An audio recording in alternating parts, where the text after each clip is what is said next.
Hello, welcome to another episode of the Menswear Style Podcast. I'm your host, Pete Brooker. Today I'm talking to John Bright, the founder of the Good Neighbour shop. And just a little bit of information before I bring John in. The Good Neighbour provides updated wardrobe staples with great fabrics that are ethically and sustainably sourced. Conscious of trends and quality, their products are designed to be worn across seasons. Starting in 2018 as Centrefront Menswear, they appeared online and in pop-up shops around London.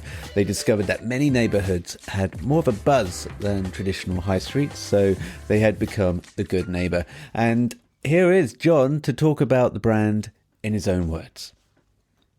I'm John Bright, and I started the brand in 2018. We actually started with the name Centrefront Menswear, and started online, but we found that sort of from 2019 we started doing pop-up shops and we started doing them in different neighborhoods, so it felt like the name needed to evolve with something that had a bit more kind of warmth and story to it. So that's where the name The Good Neighbour came from. My experience is working in menswear buying, so I spent about 20 years working in different places, from Debenhams to ASOS kind of thing. So that's sort of my background, has always been within menswear. Okay, great. And so what inspired you to start this particular project?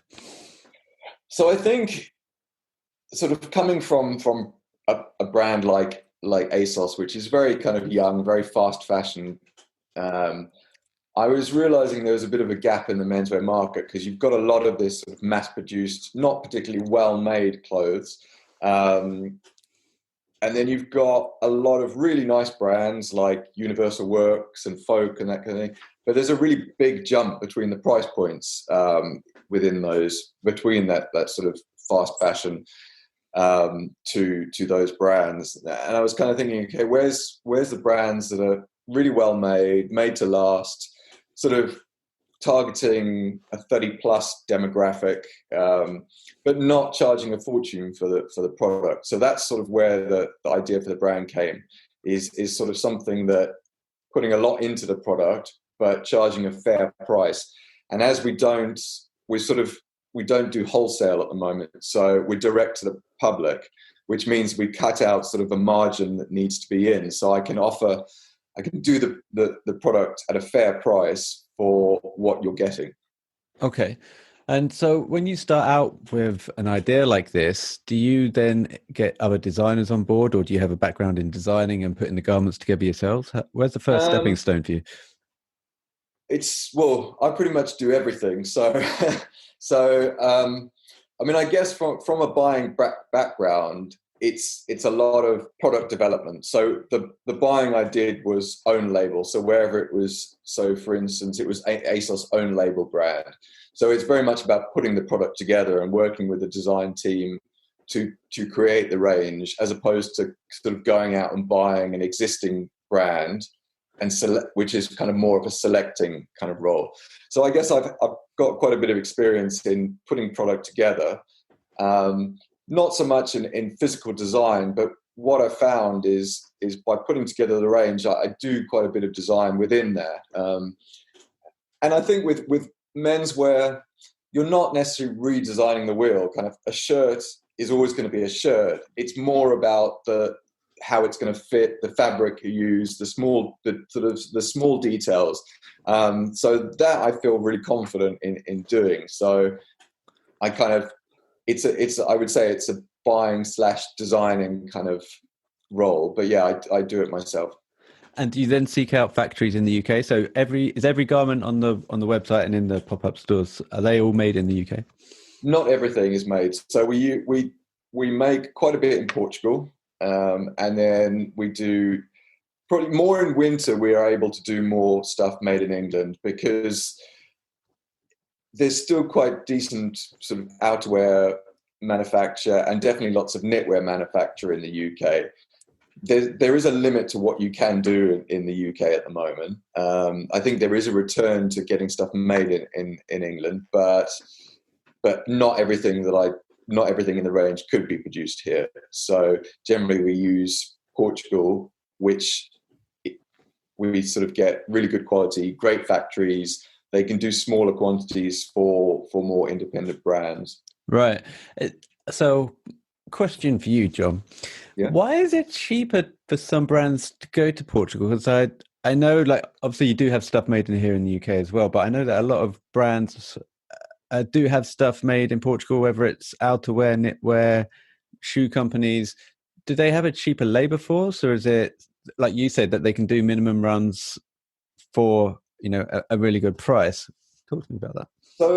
So I mean, Portugal is used by a lot of I would probably say a lot of mid-sized brands, and generally brands that are sort of mid to upper level in terms of pricing. And I think you get really good quality from Portugal. And one of the reasons that they've still got a really big manufacturing base is that for a long time, Portugal was sort of one of the poorer countries in Europe. So they ended up keeping a lot of the manufacturing. And it's not just clothing. It's, they're lots of ceramics, lots of the sort of product you buy, plates and bowls and things like that are still made in Portugal. And towels. And they kept quite a big manufacturing base. So they never lost that. So you've still got a lot of good factories with people that know what they're doing. And then where a lot of companies moved over to China and India, sort of your bigger companies, to get the better prices, Portugal kept sort of a bit more of a premium kind of manufacturing base. So I think that's why a lot of brands you still use Portugal, and it's the same with footwear. I mean, they still manufacture a lot of really good footwear in Portugal. Yeah. Well, I guess now if you're the boss of anyone over in Portugal, you can't be sending them out of hours texts, right? No, definitely not. New law coming in. Not allowed. As soon as it hits 5 o'clock, they're like Homer Simpson at the beginning of the thing. They just chucked a plutonium behind their shoulder and off. Nothing more till 9 a.m. John, talk to me a little bit about the pop-up. So is the one in Crouch End the first that you've done? No, we've been doing pop-ups since 2019. So it's sort of, we started doing the pop-ups just because the website was quite slow and it was really hard to get people onto the website.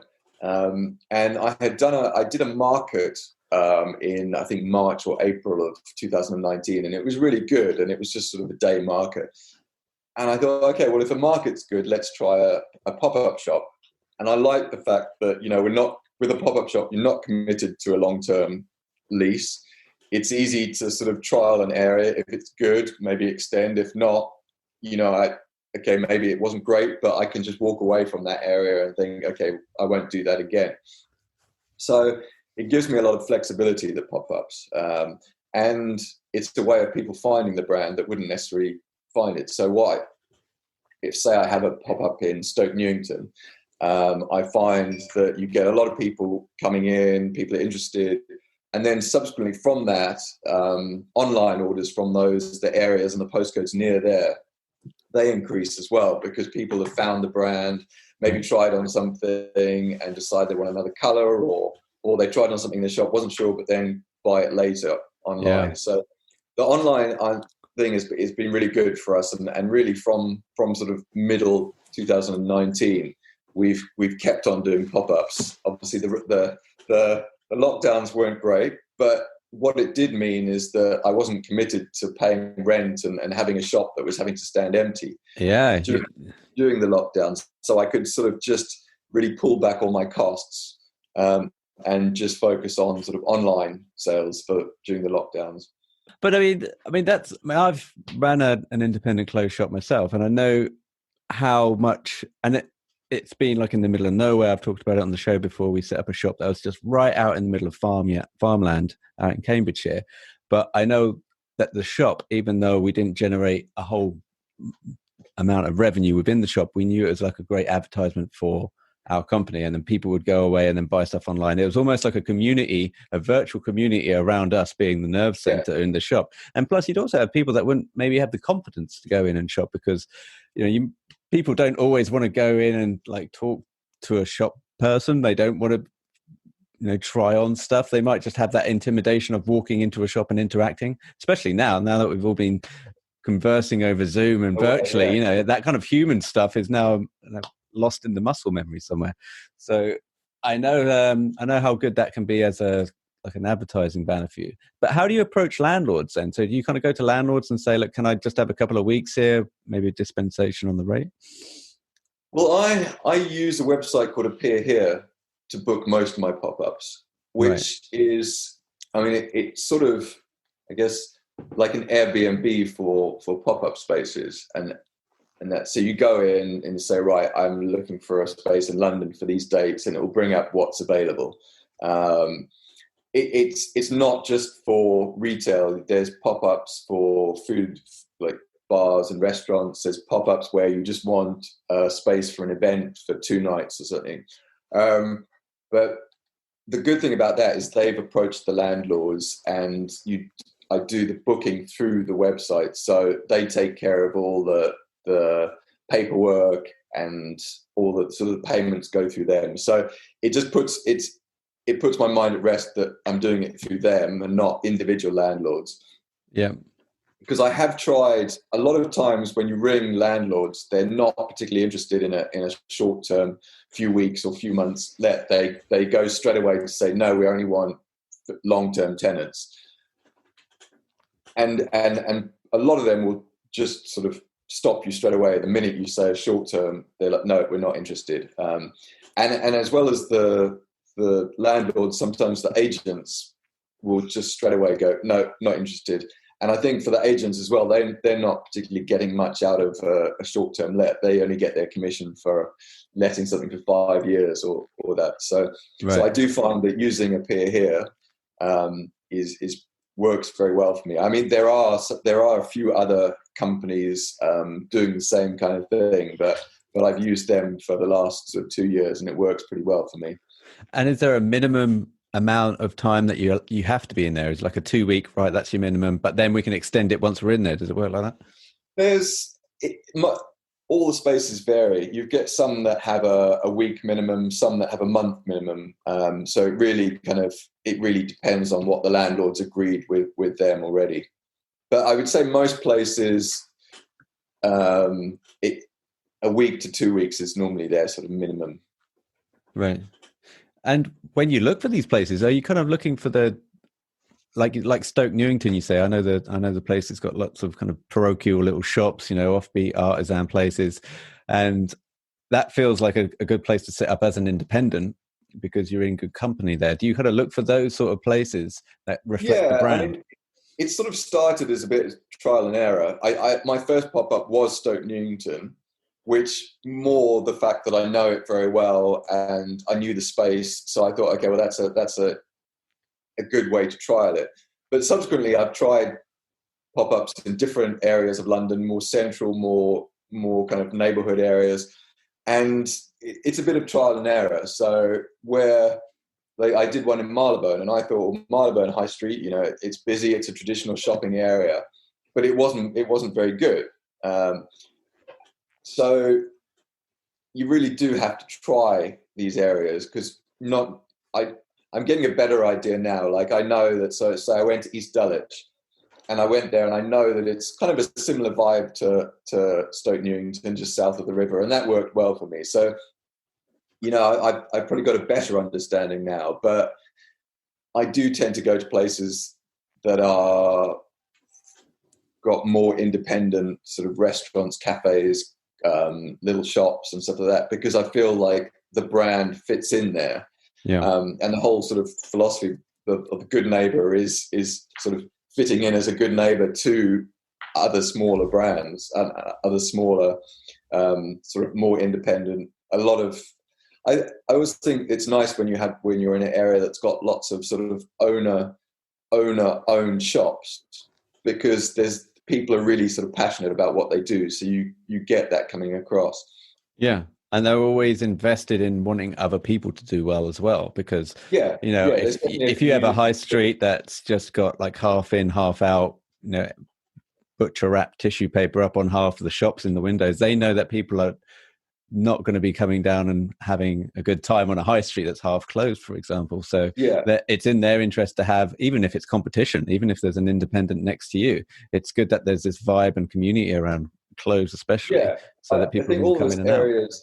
all those areas, community is quite a big thing, which you don't find more centrally because it's just big chains generally. So Yeah. you're not if you're amongst all these big chains, there's not really a community because the people working in the shop there they're not invested in the company doing well. They're just kind of paid to be there. So it makes a big difference being somewhere like I'm in Crouch End now. It's like I'm surrounded by a record shop and a really cool cafe and another little cafe and a kids wear shop and that kind of thing. So it's all sort of, they all feed off the sort of the buzz from each other. Can you delegate anyone, like hire other people to go into other pop-up shops with your inventory? Are we at that stage yet where you can kind of have like several good neighbor shops on the go? So at the moment I've got the one in Crouch End, and then I've just opened up today a shared pop-up on Regent Street, which is it's a great initiative from Westminster Council, and they've taken an empty old big shop on Regent Street and divided it into 6 smaller shops, six smaller brands with a more independent, more sustainable angle. So it's great. We sort of set up in there today, and there's some women's wear, there's kids wear, there's some recycled kind of clothing there. There's also a sort of herbal teas and balms and oils kind of thing. So it's a really nice feeling. And the idea is to make Regent Street, which has got a lot of big brands, but make it a bit more interesting so that people walk past and see something that they weren't expecting, go in, and there's sort of 6 different brands within that space. Oh, cool. Oh, excellent. Well, I'll have to come down and check it out. Whereabouts on Regent Street are you? It's 88 Regent Street, so sort of more the Piccadilly end of Regent Street. Interesting. But yeah, it's logistically it's harder to manage having 2 pop-ups running, but I think it's great to have sort of something like that, which is a shared pop-up, and then having my own pop-up in Crouch End as well. So yeah, I mean, the idea is gradually to have more pop-ups running, but it's for me, it's logistics of sort of finding people to run the pop-ups and that. So at the moment, I've got sort of ex-colleagues I used to work with, ex-buyers and different people who are sort of between jobs are helping me with the pop-ups at the moment. Interesting. And you mentioned sustainability there, John. Talk about some of the fabric that's used in some of the clothes. I noticed there was one jacket in particular that I had my eye on, used out of dead stock, out of Italian dead stock. So maybe you can touch upon some of that. Yeah, so I think obviously sustainability is a really big buzzword at the moment, and I think there's a lot of focus on it. I think there's brands sort of saying they're sustainable without actually much credentials behind them, and I think that is it because it's a buzzword at the moment. Lots of people are sort of latching onto it, but what we're trying to do is make sure that the number one factor for us is our clothes are made to last. So it's there that you've got sort of years of wear on the clothes, not just months. But what you just mentioned about the dead stock fabric is really interesting. We're trying to find as much product as we can, which is leftover fabric. So a lot of the factories we work with, they might have a roll of fabric and they've got 40 meters left of it, and it's just sitting there in the factory. They're not doing anything with it. The potential is that at some point they might have to destroy the fabric because they just can't keep all this fabric laying around. So that's heartbreaking. So we're buying the fabric from them and then making products with it. And generally it's normally pretty good fabric. It's premium fabric that's either been left over from another order, or another brand has cancelled some fabric and there's 50 meters left of it. So what what's great about using dead stock fabric is you're making stuff from fabric that would have gone to waste. So no new fabric is being created for the product. You're actually simply using stuff that's laying around. So for instance, the jackets you're talking about, they're all using Italian dead stock fabric. So it's these really nice fabric mills that produce a lot of very premium fabric, have these fabrics left over. So I go in and say, okay, well, I like that. We buy the fabric, get it sent over to the UK. And actually I work with a factory in East London, in Barking, who produce the jackets there. So what's great is we're using dead stock fabric. We're making small runs of these jackets. So in some cases, we're only producing sort of 20, 30 pieces of a jacket. And so you're getting dead stock, you're getting made in England, and love it. Great pieces that you're not going to see sort of hundreds of people wearing, walking around. Oh, John, talking my language. That's fantastic. Yeah. So that's I think one of the most sustainable things is using up existing fabrics, because you're not sort of creating. And sorry to interrupt you. No, I'm totally on board with that. I think that's great. And also, what is interesting, when people go onto the website, they'll think that they might have to pay through the nose for some of this stuff because it's made in England, because the sustainable and the independent price. But it's actually really accessible. Most of the prices, in fact, all of the prices. Even the jumpers, merino wool, and stuff like that, you'll get for under 100 sheets. So the Good Neighbour Shop.com, place to go. And if you're in Regent Street and also Crouch End, take a look down there. John, what about the socials? Where can people find you on the social channels? So we're on Instagram and Facebook, and both of them are the Good Neighbour Shop as the tags. So yeah, we I mean, as every business has to be on Instagram now. So yeah, is there one that you like over the other? I think Instagram's just a lot more visual. So for me, I tend to create a post for Instagram and then just do it on the same post, put it onto Facebook. Right. But yeah, Instagram is just a lot more visual, and I think it feels more fun to work with than Facebook.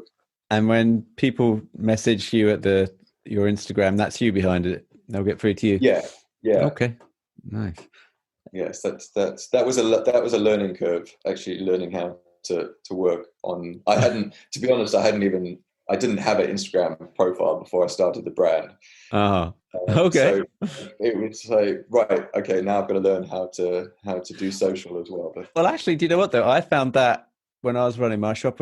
Sorry to go back to that, but I actually found that really interesting, because I knew I had this new opportunity to leverage traffic and eyeballs over to my site. So it was a lot, rather than going into something that I knew like personally and then thought, right, how do I make a business out of this channel? I kind of started on with the business head, as it were, going into Instagram, and then basically muscled everybody into trying to come and look at what I was doing. So it was it was interesting, but good to know that there are these avenues out there that you can use and exploit in a way. Yeah, I mean, before social media, it was, how do you get the name out to people? Text. It was every time they would come into the shop, it was a name and a number, and then it was a Saturday group text out on every weekend.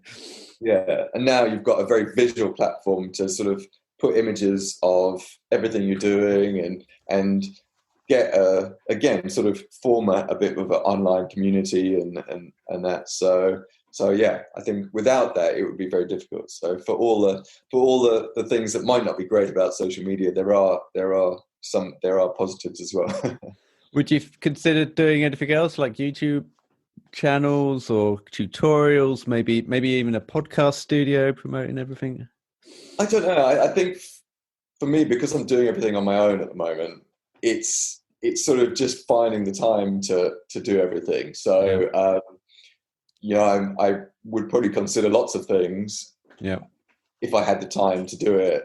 And then sometimes once you've done something once, you go, okay, that wasn't that difficult, and I'll go into it a bit more. Yeah. But I think at the moment, with sort of 2 pop-ups running, planning for spring, all that kind of thing. It's doing the socials. It sort of takes quite a bit of my day up.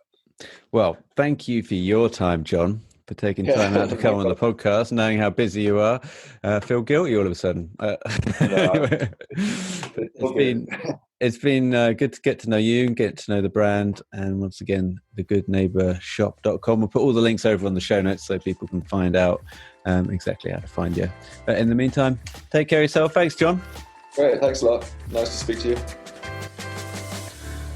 You've been listening to the Menswear Style podcast. Be sure to head over to menswearstyle.co.uk for more menswear content and email info@menswearstyle.co.uk if you would like to be a future guest on the show. Finally, please help support the show by leaving a review on iTunes or wherever you're listening to this podcast. Until next time.